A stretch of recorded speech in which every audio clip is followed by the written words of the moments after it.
a solo ride from Gangtok in Sikkim to Nepal border. Welcome to my travel blog. The 1-month tour I did in August 2018 started from Kolkata visiting Murshidabad and Darjeeling in West Bengal. Then I went to Gangtok and stayed there for 3 days. From Gangtok I went to Nepal. And this travel vlog video is my 1-day ride from Gangtok city to Nepal border. In fact, by the end of the day, I had crossed the Nepal border after completing all the formalities, documentation. But this video is mostly about the ride till the Nepal border with West Bengal. And the place is called Raniganj. That is the name of the border place. This is my 11th day of travel. And I started from Gangtok early in the morning. And with some luck, the day was entirely rain-free, which was not the case for the last about 1 week. So this is me going through the roads of Sikkim from Gangtok. This is in fact a highway connecting the rest of the country with Sikkim and Gangtok. And the road conditions are, in most of the places, good. But there are landslide prone areas in many parts of this road. In most places the scenery on this road is good on both sides. But this is nothing compared to the ride I did from Darjeeling to Sikkim. In fact, the altitude of Gangtok is lesser than Darjeeling. Darjeeling is situated I think about 2000 meters and Gangtok altitude is about 1600 meters. I think there are a few tunnels through the mountains while going from Gangtok, but there is one in particular which seemed to be of no use. Why this tunnel? There is nothing about this, no mountains. Maybe there is some obscure reason, I don't know. Now this road with its twists and turns is mostly accident prone. The gateway to Sikkim, that is its border place, is Rangpo, and it's only about 40 kilometers from Gangtok. Sikkim's border is the Teesta River. Once you cross it, you are in West Bengal, and the rest of the road to Nepal is through West Bengal. My 3 days in Gangtok was a very good experience, even though there was intermittent rain and the cold. Especially my visit to the Rumtek monastery, which sort of changed my world view. Anyway, let us come to the present. This is the Teesta River, and it is going to be with me for most part of this ride. And I am leaving Sikkim with the expectation that I would come once again here to visit all those adventurous places that I could not do this time. The road from here up to the tourist place called Kalimpong is a good one with very less traffic, and on the one side you have the Teesta River. But this doesn't go to the actual tourist place of Kalimpong. It goes to Teesta Bazaar, from where there is a by-lane or by-road which goes to Kalimpong. Now Kalimpong, I am informed, is a very good tourist place, although I am not sure what is there. But it seems to be a famous tourist place with equal importance as Darjeeling and even Gangtok. As I had come down the hills, the cold gave way to a bit of heat. But the ride till about Siligudi was a pleasant one, with not much hot climate. After Siligudi, the temperature increases, and it is known when I reach Siligudi, so nothing to complain. This was the road I took when I was coming from Darjeeling to Sikkim, and during that travel I think I captured only up to this place because by that time my GoPro battery had run out. That was because I didn't get a chance to switch off the GoPro when descending the Darjeeling hills. That was one beautiful ride. In fact, the best motorcycle ride I did in the last 11-12 days was the one from Darjeeling to Sikkim, especially the one from Darjeeling to the Teesta Bazaar. I'm going to give a link to that video just over here. Now I had covered all these places, seen all these places while coming from Darjeeling on that day, but it still seemed very new to me. Most part of the road is very scenic, and most of it goes through one side of the Teesta River. There are a lot of selfie points on this road, and the Teesta is running with its full might, I think, because of the rains. In fact, what you see on the other bank of Teesta is Sikkim. And there is in fact one road somewhere over here that I remember that takes you to Sikkim without going through Rangpo. On the map it shows that it takes you to Gangtok. The scenic beauty of this road is not just due to the good day and the Teesta. There seems to be some undisturbed places like this waterfall. I didn't see anybody there. No tourists, although it seemed to be very big. Now this is the Teesta Bridge. It is through this bridge that I came from Darjeeling to go to Sikkim, and if you take a right from here, you go to Darjeeling, climbing very steep hills. But that road, that is the right from here to Darjeeling, I can guarantee is very good because of the beauty of the surroundings. But unfortunately, we have to take the left from here. And again, the roads are something very similar as before. The only change is that the position of T-Star has changed from your right to your left. And T-Star is going to be with me for some time to come. This place again is landslide prone, most of the areas. And as you go south with T-Star, you can see the river building up its strength, increasing its power and fury. It could also be seasonal because this is August and the rains had just finished and all the water from the rainfall has to go and flow somewhere. Anyway, as you go, the traffic on this road increases. While this is the state of West Bengal itself, it doesn't have that culture or even the characteristics. This landscape is completely different from the West Bengal I saw during the first 3 days of my journey, starting from Kolkata, going through Murshidabad, Malda and up to Siligudi. And it is not just the landscape. The people on these places are also completely different from the people in the rest of West Bengal. And that could be one reason for the separate statehood demand of the people of these places, something called the Gorkha land. Although Bengali is spoken in most of these parts, people in these areas also speak Nepali. Then the food styles are different. So from time to time there are some agitations going on for the separate statehood demand or for increasing the self-rule. There was a major one, I think, in 2017. Anyway, those things are politics. Let us not bother with all those things. We are just here to see the places, enjoy it, and go back. Now this place is the district of Kalimpong, and this is also a tourist destination.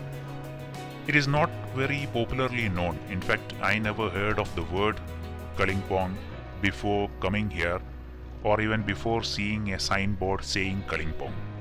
Here the T-Star River is increasing in its ferocity, and one reason is the large number of smaller tributary rivers that come and join the river and increase the water in the main river. From here, Siligudi is about 30 kilometers. Now, even though the water in the river has increased in this place, the flow in the river has significantly slowed down, and one reason is a low dam constructed in this place. It is by NHPC. I was just taking a rest at the dam site, and just then I saw two bikers very similar to me, but they are in a group, not solo. I think they are going to Gangtok or maybe to Darjeeling.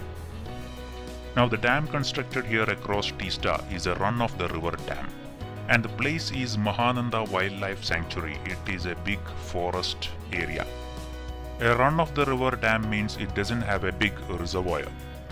Now both sides of this road are thick forest areas, and very close to the dam site and the Mahananda Wildlife Sanctuary is an architectural marvel.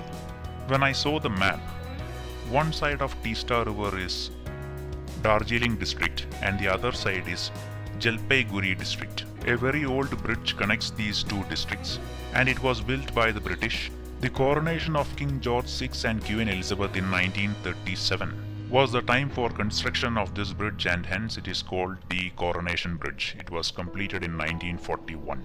There are some peculiarities and specialities of the design of the bridge, something called as a fixed arch system construction. And this is also the point where the National Highway 10 finishes and the NH 31 starts. The bridge has significant historical importance, and it is also a very good selfie point, photographer's delight. The place is called Sevoke, and the most important thing is if you take a left from here, you go to the northeastern states. I think I have told in the previous videos that my initial idea when I left Kolkata and even after coming to Darjeeling was to go to the northeastern states. I never had an intention to go to Nepal in the first place. So when I reached here, I had second thoughts, and that's the reason why I've stopped here. Decision to go to Nepal was kind of a spur of the moment decision. It was not pre-planned, it was not well thought of, and even now I'm not sure what are the complexities of entering Nepal with a bike. So here I was having kind of second thoughts about going to Nepal. Well, finally I decided to go to Nepal itself. If they don't allow me to enter there, or if there are some problems, I can always come back and go to the northeastern states. And these states are within India. Nepal is a different country, so it has its own different kind of adventure. The adventure of like not knowing what lies ahead. And then in the morning I had done some research about going to Nepal, but I've not done any research about going to the northeastern states through this road. So I don't know what lies ahead on this road. So let me just stick to the plan for the moment. Now thinking back, I think it was the right decision. Okay, let's see the Coronation Bridge in some detail. Okay, so the pillars of this bridge with its fixed arch design system is constructed on the extreme ends of the river, mostly on the banks itself. Here if you see, the Teesta is not flowing with the same might, power and ferocity, because the check dam, the run of the river dam had slowed it down considerably. And the other thing is that we have reached almost a flat ground. It is no longer hilly terrain.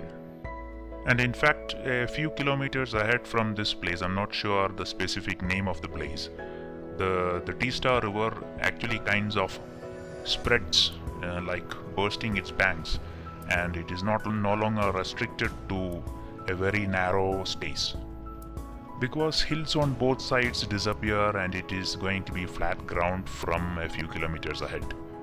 From here the traffic increased, probably because more number of vehicles are coming through that road, the Coronation Bridge, from the northeastern states. And also, even though the geography has not changed much, the culture and the other aspects of the places is slowly changing more to the West Bengal style. And the main evidence of that is on the side of the river, the Kali Mandir. These Kali temples are the cultural face of West Bengal. You will see them in almost every place you go to West Bengal. From here, the roads have not changed much, but what has changed is the amount of traffic, the quantity of traffic, and consequently, it has become more dangerous to drive. What I mean is you have to be more careful, because there are lots of vehicles coming in the opposite direction and behind you. But the roads are in good condition, and still the roads are going through the hillsides, and on the other side is the Teesta river with you. The other thing that has changed is the climate or the temperature. When you're riding a motorcycle, going on a motorbike ride, you will experience the change in climatic conditions very severely. It is not like sitting inside a car. So from here, the hilly terrain is almost finishing, and we are approaching more of flat grounds where the temperatures are high. And this is the place I said before, the Teesta increases in its width, meaning the hills are disappearing and the river goes on to flat ground. And here it looks very calm and quiet. I mean the river. And that is the Teesta rail bridge which connects the northeast states. I'm still only about halfway the distance to Nepal. Much more kilometers to go on this road, but the geography and the landscape changes. And if you see the map, you can see the spread of the Teesta river. It in fact extends to even kilometers at some places, because it is no longer restricted by mountains on both sides. And that is the road I still have to travel to reach the border with Nepal. From here there is a sudden change in all kinds of things, the climate, the road conditions, all those things, even the people. That is because the hills have finished, and then from here it is now completely flat ground. The twists and turns in the roads gradually disappears, and it gives way to long straight highway kind roads, and that goes through Siligudi and up till Nepal border. So I didn't bother with the GoPro camera anymore till I reached the border with Nepal, and that place is called Raniganj. What I saw there was completely different from what I expected. It all seemed like a state border within India. I was expecting a lot of security, a lot of checking, but nothing of the sort. There is a bridge ahead, and once you cross that, it is Nepal. And the people here are interested more in your luggage than you. The first question is, what is in the bag? It is not who am I, or where am I going, or why, how and all that. I think it's mostly customs checking, and they want to know if I'm taking some goods to sell on the other side of the border. After the small talk about luggage, they ask me something about me, like where are you from, where are you going to, and all those things. And then I ask them the formalities like documentation, do I have to fill anything, do I have to show some passports? No, nothing of the sort. Then another guy came and asked me the same sort of questions. I was expecting something different from all this. They didn't even ask me for any of my documents like a driver's license or any kind of identification. They were like not bothered and just asked me to get on with it. So I'm now officially going to Nepal, and the border is a river. It is called the Meki River. There is no water in it. This bridge is quite big. I'm not sure the length, but probably about 500 meters. And once you cross it, you are in Nepal. And even at this point, I didn't know what was going to happen at the other side of the border, like documentation, passports, identification, but mainly about taking your vehicle to Nepal. But all that finished in half an hour, and all those things about what happened on the other side of the border in my next video. So I hope you liked this video. If you liked it, well, don't forget to like it actually on the YouTube, and then share it with your friends, and also subscribe to my channel. The link for the next video is just given here.